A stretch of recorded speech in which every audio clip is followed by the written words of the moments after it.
dream that I can speak to. I found a dream that I can speak to. I found a dream that I can speak to. I found a dream that I can speak to. Hello, everyone, and welcome to episode 3 of Bebop Banter, the internet's premier anime podcast. My name is Wes, and I'm joined by my co-host Demetrius Hey. and Saeed. Winter is here. Winter is here indeed. In fact, we have a really interesting podcast for you because, as the saying goes, when you do something for a while, you got to kind of change things up a bit to spice it up. And even though we haven't been doing this podcast for a long time, we have been doing anime content in general for going on a year when it comes to this summer. So we want to make this type of podcast where we talk about more than just anime, things like video games, TV shows, movies, pop culture. We want to make this a regular thing. And Demetrius, what did we decide we were going to call this pop culture podcast? I think we decided on Bop Culture. Bop culture. You can always use a little play on Little- words here and there. punny. Little Mhm. bop. Get a little Just a little bop. just a little Bop it. little bop, bop to the top, High School Music. But I do want to say we are still gonna touch on some anime news here to start. And before I hop into anime news, thank you to everyone for waiting on this podcast coming out. With this being pop culture, and as of our recording, this past Sunday being the first episode of Game of Thrones, season 8, the final season. Yes. On top of some technical issues, we decided we want to put out the best possible product that we can. So we delayed it. Again, appreciate it. And now before we bop into all of this, anime news, pop culture, let's hit some anime news. And I'm going to try to keep it brief. The first thing we have going on is that it is the start of the new anime season. I believe we're a couple weeks into the spring 2019 core.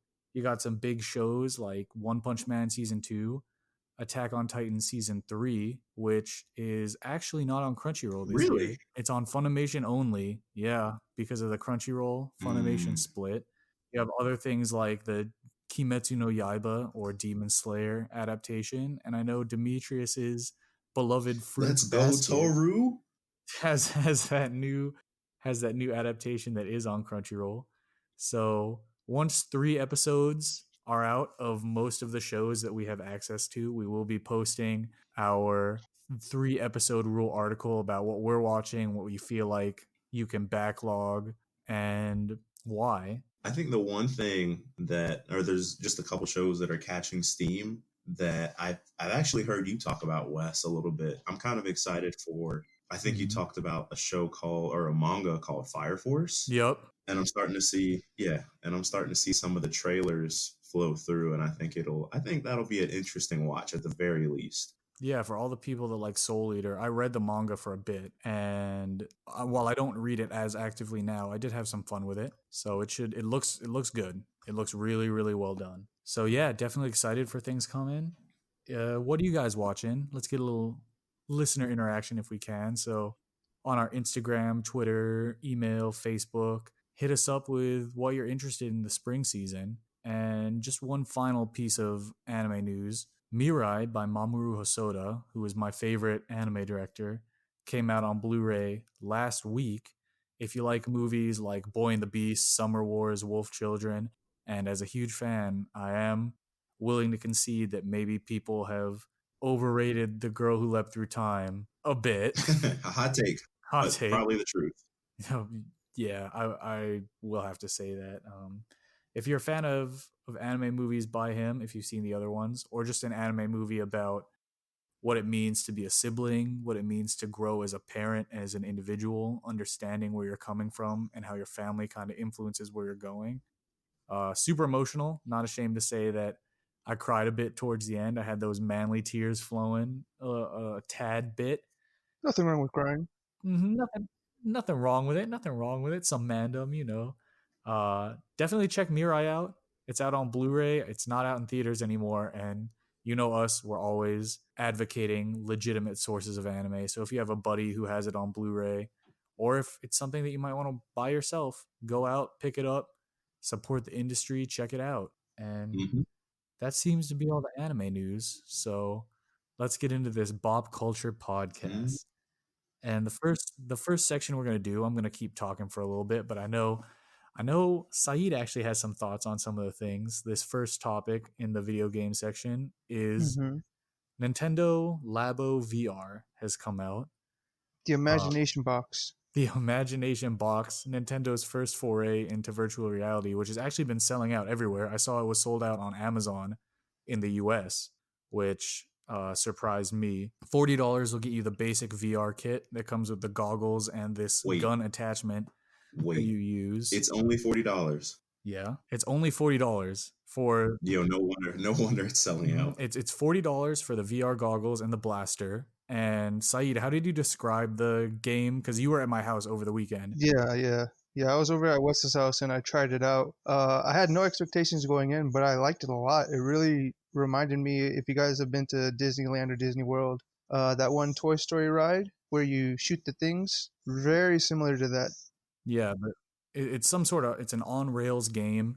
Yeah. You can't die, so it's really like a score attack. But we have a buddy who was over as well that had an HTC Vive set up, and he said it was one of the most fun experiences he had playing virtual reality, which is really surprising. And at $40 at an entry point, that also gets you Legend of Zelda: Breath of the Wild VR and Super Mario Odyssey VR, both of them coming out on April 25th as free updates if you already own the game. Now there's an $80 kit that also comes with like a virtual reality camera and a virtual reality like painting thing and a bunch of other things that $80 is still really, really cheap which for which is VR. still really good. And if you don't want all of that, they sell each individual piece in expansion packs for $20. So if you're like, oh, I want to do the VR drawing and use the VR camera, but I don't care about like the VR bird and the VR jumping thing, well, you can spend $20 to get the camera and the drawing thing and just wipe the others to the side. With that VR camera, how hype would Pokemon Snap be in Ugh. VR? Ooh. I know everyone's been saying it, but with them giving Breath of the Wild and Super Mario Odyssey VR support, give me Mario Kart Ooh, VR. that would be too cool. Give me Pokemon Snap VR. But yeah, this is another topic that I didn't really expect to have anything to say on, but having the blaster for $40, the blaster and the VR head kit, it's worth it Mhm. in my opinion. Yeah. It's definitely great entry point. And sticking on the idea of Switch games, a game that has personally consumed me, Super Dragon Ball Heroes World Mission. So let me try to sell you guys on this. Yo, do you like Dragon Ball Z? Oh yes, I do. Are you a fan of collectible card games? somewhat. Of course. Yeah. Well, There that's are no pretty weak cards in my grandpa's deck. There are no weak Too cards true. in my grandpa's deck. That is what Super Dragon Ball Heroes is. It's a Dragon Ball collectible card game with a whole lot of fan service. I'm talking things Yes. you're not going to see in the What? show. Yeah. Like Super Saiyan, yeah, there's like Super Saiyan Oh. 4 Broly. You have Vegeta and Trunks fusing. You have Gohan and Trunks fusing. You have over 1,200 cards, I think. You have stuff like Super Saiyan 3 Vegito, Super Saiyan 3 Gogeta. Like if you've heard of the Dragon Ball Heroes anime, where there's just a bunch of ridiculous stuff that happens non-canonically, that's what this is based off of. Interesting. Which itself is based off of a Japanese arcade game. And really, this is just a port of that arcade game. Now, at $60, it's hard for me to recommend this to anybody that doesn't like Dragon Ball or doesn't like some sort of card games, because the graphics, it uses the Budokai Tenkaichi graphics, so it looks like a PS2 game. And the gameplay can be a little whack because it is a card game that's a port of an arcade game from Japan. But if you really like Dragon Ball, if you really are just into the card collecting thing, because I mean, again, these guys will tell, especially like Saeed, you've been around me. I love Mhm. Dragon Ball Z Dokkan Battle, Yep. free to play card game, and I've wailed out more than I want to admit spending money on that card game. Well, Yes, he has.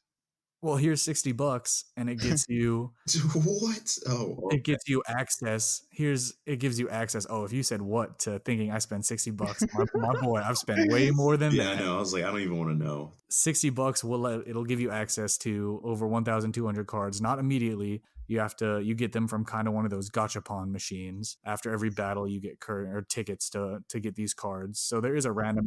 Thrill of the pull. Yep, the thrill of the pull, and it's a one-time fee. The gameplay is fun enough. Let them know that you want to support these anime games. Let Bandai Namco know that you're out there for these anime games.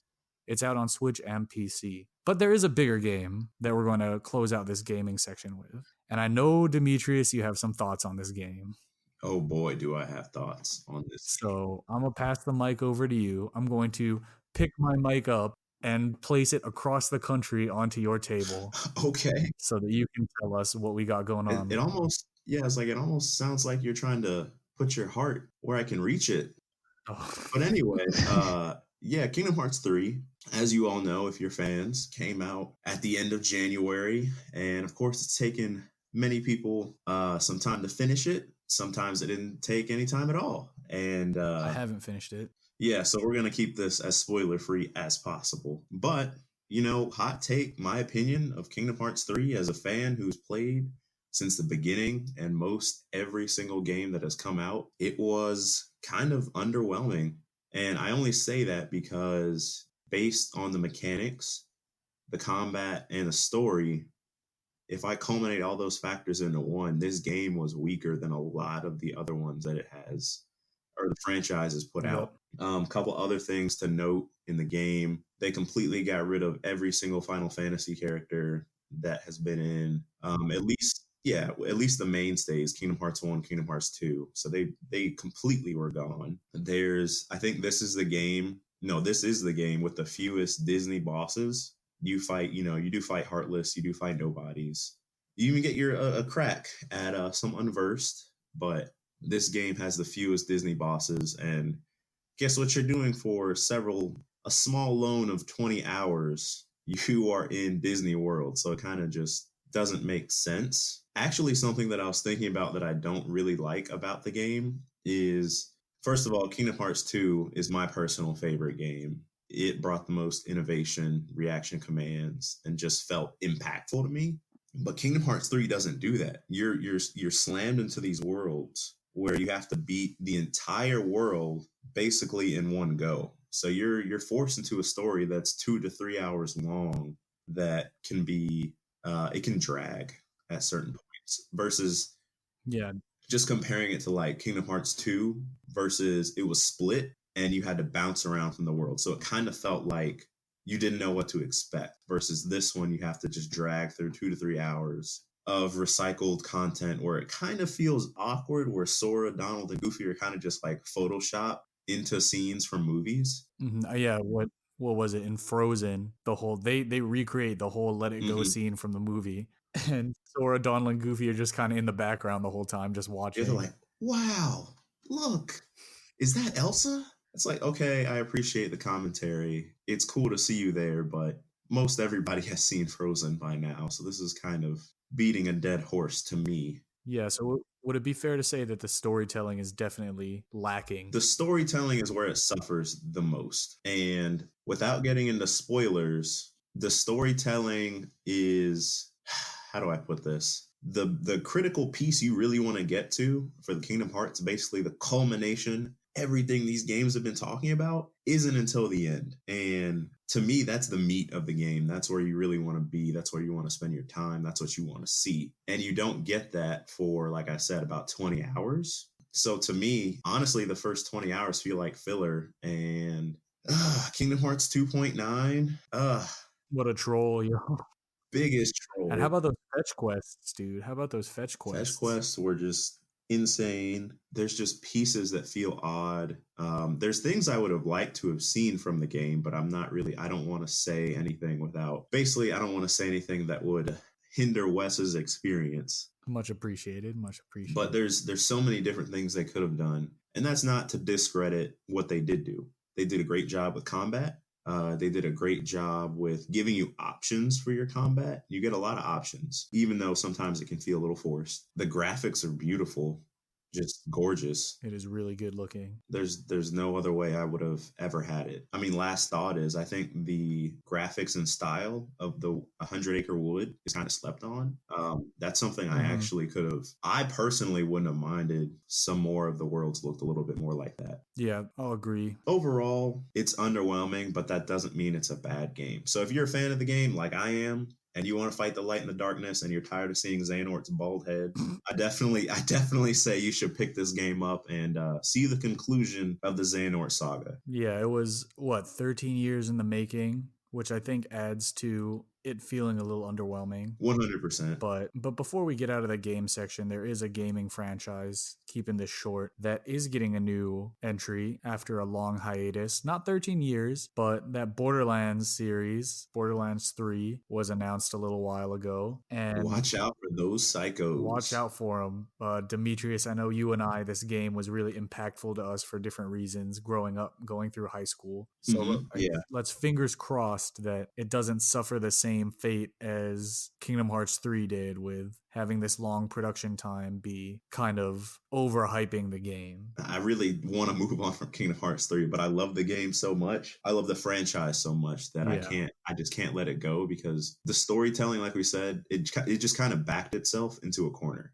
That's really what it did. And then it tried to ride its way out, and it just came out fumbled. Mm-hmm. Hopefully games can kind of learn from the mistakes of these long drawn out production cycle games like Final Fantasy 15, Kingdom Hearts 3. Just don't introduce time travel. If you are a smart writer, don't introduce too much time travel. Don't do it. Moving on from games, two things that I believe you could consider smart writers. And that's the TV show section that we're going to be doing for Bop Culture here. And in particular, there is the one big TV show that we will be hitting on. But there's one smaller one that I myself haven't watched, so I'm going to hand it off to Demetrius and Saeed for the bulk of the conversation surrounding it. It's a Netflix series that, before I give the name, let me just say the names attached to it. We have Tim Miller of Deadpool fame, and we have David Fincher, who did a lot of things like Gone Girl. I believe he did Girl with a Dragon Tattoo.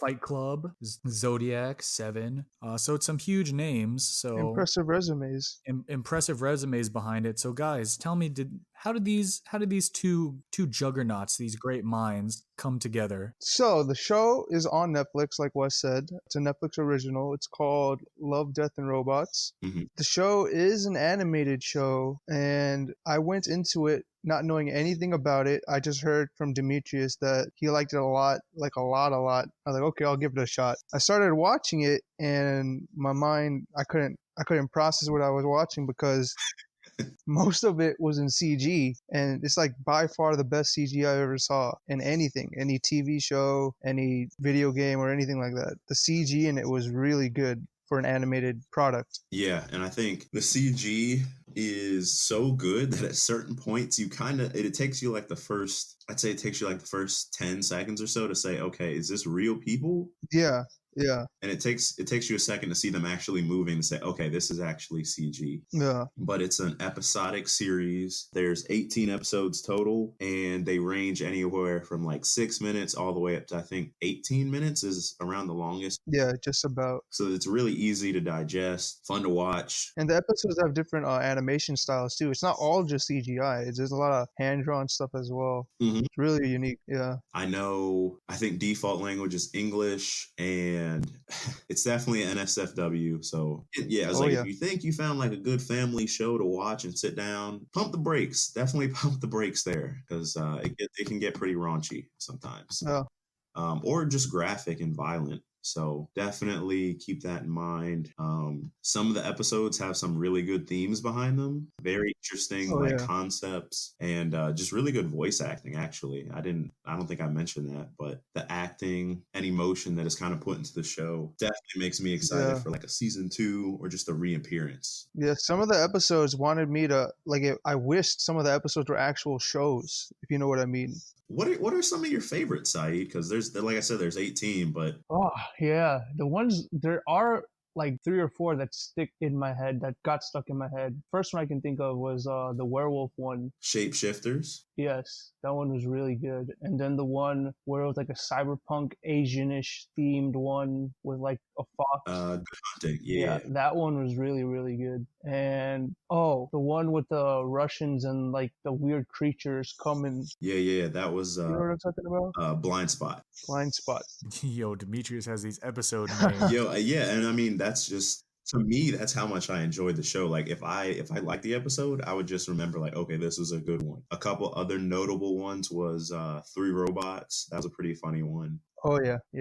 But there's Three Robots. I know there's Shapeshifters, Blind Spot. The one with the that one really big guy with the art guy, the blue art. Oh, Zima Blue. Zima Blue, yeah. That one was really interesting to me. Those were really good. It's nice to see a Western animated series aimed more towards out adults. Mhm. Yeah. Oh, and the other two that I want to mention is just Fish Night, the one with the aquatic fish just in the middle of a desert. That was cool. Oh yeah, that was trippy. And Beyond Aquila Rift. That one has some pretty interesting horror elements. Which one was that one? It's when they were in that spaceship and they were like, "Oh, we just got done with this job." And they wake up. Oh yeah. Now that That you one was ooh. Yeah, now that you mentioned the 2 director people that were involved in the show, a lot of these episodes I can understand how they were that good because some of the movies these guys made had similar themes in them. Yeah. Now that I think about it, yeah. So if you're into these directors' works, I guess it'll be like something similar to that. It'll be an entertaining watch for sure. Yes. Just remember, Yes. guys, NSFW, definitely SNFW. Mm-hmm. It's great to see these more Western animated shows make their way onto Netflix with some big name, I guess, executive producers and just executives and writers attached to them. But there is one huge non-animated show that just came out this past week. Now we're going to keep it spoiler free because Demetrius, as of recording this, it's Monday, the day after. Demetrius still hasn't seen the first episode, but Game of Thrones is Finally back. It's finally back. It's in its final season officially. What is it, Saeed? 8? It's season 8. Yeah, season 8. With how many episodes is it going to be? Is it 8 episodes? Six episodes. Six Oh, it's episodes. 6? I thought it was 8. Yeah. And that actually, I'm going to jump right into my thoughts, spoiler-free thoughts. That 6-episode length kind of explains my big gripe with it. Again, being spoiler-free, it's that I felt that some of the stuff was a little rushed feeling. There were some, for you Game of Thrones fans, you'll probably know what I'm talking about, staying spoiler free. But towards the end of the last season, there were some really big revelations and things that happened. And to me, when these things were just kind of name dropped or revealed and there wasn't a big reaction to them from these characters, it was kind of a letdown. Again, excellent show. There were some really, really cool moments. But in my opinion, I'm interested in hearing Saeed's general thoughts. In my opinion, this episode just revealed some things to certain characters that I thought were going to be more important plot points down the road, and they still could be, but initial reactions to these plot points from the cast of the show weren't as impactful as I thought they were going to be. And it felt like they just got these out of the way really quickly so that they could focus on wrapping up the story. And they did open up some really cool other plot points with some cool character interactions, especially towards the end of the episode. Yeah, to me, like, hot take, I was a little underwhelmed with how impactful some stuff was. So, Saeed, what are your thoughts on episode 1? So my thoughts for episode 1, I really enjoyed it. I've been waiting 2 years for it. I'm a bad person to ask to look at this show critically at this point right now, at least, because I've been waiting so long. Anything I saw basically what made me happy. But I do understand what you're saying, though, because of the whole rush thing. Before the season started, I assumed there was going to be a lot of rushing and a lot of glazing over certain topics, I guess. But in my opinion, I think I know what you're talking about some of the plot points. They seem like they brushed over, but I do think they're going to talk about those plot points more. Yeah, they could definitely come back. Yeah. But there was a lot of cool stuff in the first episode that I wanted to see. Admittedly, it might have been a little fan servicey, but I'm a fan. I got service.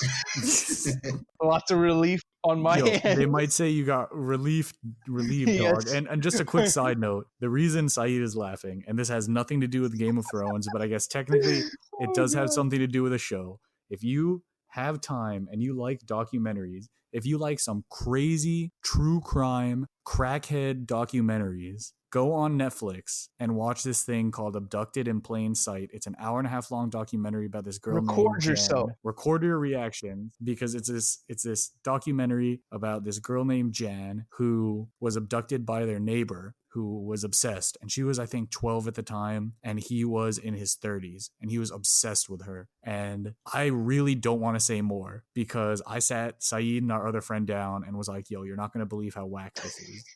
It was the most whack stuff I've ever seen. It was crazy. It is crazy with how dumb some people are in this world.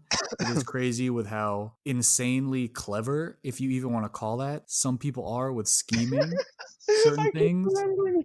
Some people just got a plan together, and they just, sit there and tilt their head down with their glasses and say, all according to And Demetrius hasn't seen it yet, so he doesn't know. But Saeed and I will say, before we get back to wrap up our thoughts on Game of Thrones, if you have an hour and a half of your time and you just want to experience a story that not even movie film writers could make up, go watch. It's called Abducted in Plain Sight, again on Netflix. I think it's around the 22-minute mark. There is a very specific thing that people are filming reactions of themselves and putting it on the internet. I wish I had filmed Saeed's reaction to this.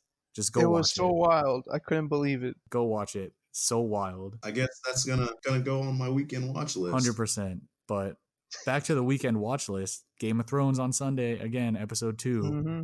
Saeed, do you have any thoughts finishing up our Game of Thrones section before we head on to the final? Oh yeah. I liked the structure of the episode. I noticed a lot of parallels to episode 1, season 1, when it came to the structure of this episode. Okay. And I like that.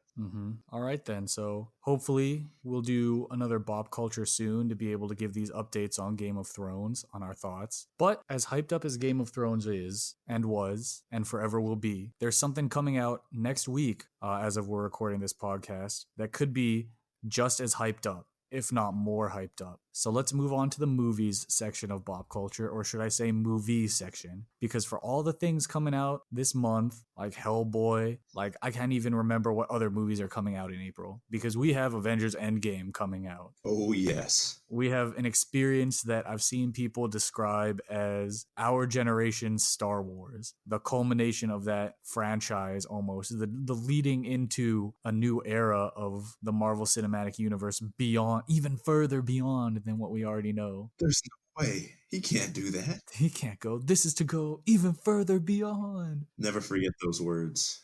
Oof, Super Saiyan 3 transformation was something. And if you don't remember the music made the show. So go support Bruce Falconer on Spotify, because this guy has all the soundtracks. The legend. Guys, I just want to open it up to close this podcast with what your thoughts, how you're feeling going into Avengers Endgame. Ooh. I would say that going into Avengers Endgame I'm ready for it, because after Infinity War, after everything that happened, I think they set the stage perfectly for not only the fans, but actually the universe itself to have closure. I mean, it'll be the movie it'll be the movie of Avengers movies. Yeah. Because there's just going to be so much. I think one thing that people aren't necessarily talking about as much is, and we'll see how this plays out, because I have no idea how it's going to turn out. Infinity War had so many different characters to balance that it did well. But Endgame is going to be a lot more personal with the cast that it has, because it doesn't have to balance so many people at the same time. Right.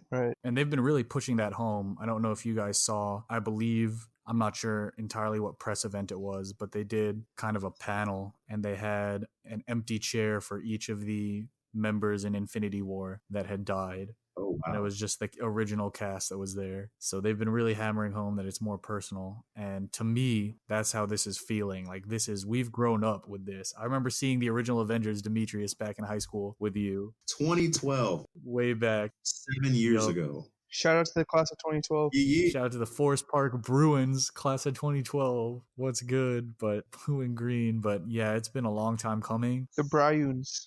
I'm the Bryuns, bro.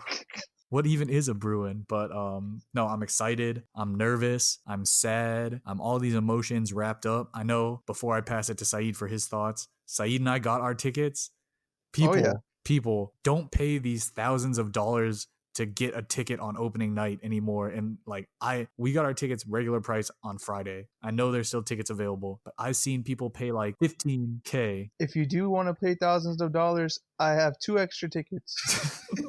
Yo, hit us up. Hit us up for this, man. Sponsors and say, hey, we're gonna do a giveaway fostered by Saeed over here, and he's Yeah, the only catch is you'd have to come with me.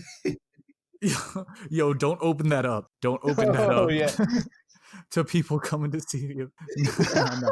But we're not giving away Avengers tickets, and you're not seeing Avengers tickets with us. We're not even going to say what day they're for. But know that you should buy your tickets legit. Just don't fall into the hype of overpaying for these tickets, because seeing people pay $15,000, unless you're rich enough, I guess, but seeing people pay $15,000 for one ticket on opening night just blows my mind. It's ludicrous, yeah. But Saeed, what are your thoughts? What are your thoughts on Avengers? I'm excited. I really, really liked Infinity War. I think Infinity War is my favorite Marvel movie. It might be, it's either that or it's on the same league as me as Civil War and Winter Soldier. Those are like my top 3.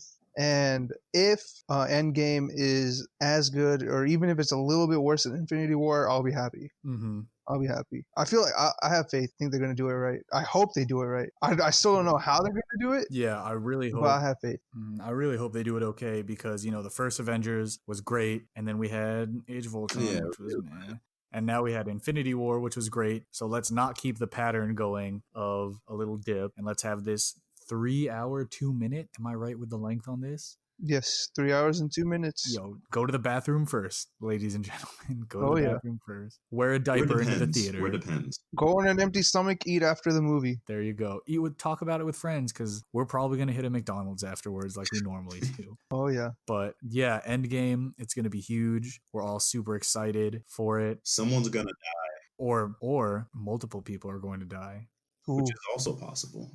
I remember going into Infinity War, and we were talking shop about what one character we thought was going to bite the dust, and we had every character actually bite the dust. Yeah, that was I think that was, I can speak for everyone that when that happened, every theater across the world that saw that was quiet. Oh, yeah. Mm-hmm. The people who I thought were going to die didn't die. Everybody else died. Yep. So here's to subverted expectations. Anyone else have any final thoughts on any pop culture stuff before we wrap up the inaugural Bop Culture sub episode? Just a general announcement, just to say, like, all of our podcasts are now available on Spotify and Apple Music. Looking at getting some other platforms to house our stuff, and as always, we are also on SoundCloud. So keep looking for us there. Leave some sick reviews on the good old, I know you can't leave them on Spotify, but leave them on that good old Apple Music, and who knows, maybe we'll read some reviews. We'll read some out if you write some nice stuff about us. If you don't write nice stuff about us, then We'll still read it, but we'll remember you. We will remember you. I'll read it in a super sad sounding voice. The Bop remembers. Yeah, I was like, I will read it, and Saeed over there will go collect all the Infinity Stones, and then Wes will snap his fingers. I don't need no Infinity Stones. I got this.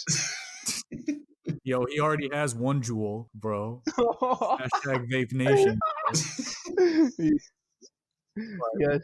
Yeah, like Demetrius said, SoundCloud, Spotify, Apple Music /iTunes, and of course you can always visit our blog site at backlogbebop.wixsite.com/backlogbebop. Follow us on all social media. We're talking Instagram, we're talking Twitter, we're talking Facebook. We do Another one on Instagram though. Another one. Interact with us. We posed the question at the beginning of the episode. What episode or what series are you watching for this spring? How excited are you for Infinity War? Did you watch Game of Thrones? Why don't you comment on our announcement post of this? Let us know. We'll get to you in the comments if you do. Hit us up on all that stuff. And thanks for listening. Thanks for waiting patiently. We love all you guys out there listening to this. And Saeed, you know what to hit them with. To be continued. Peace. Peace.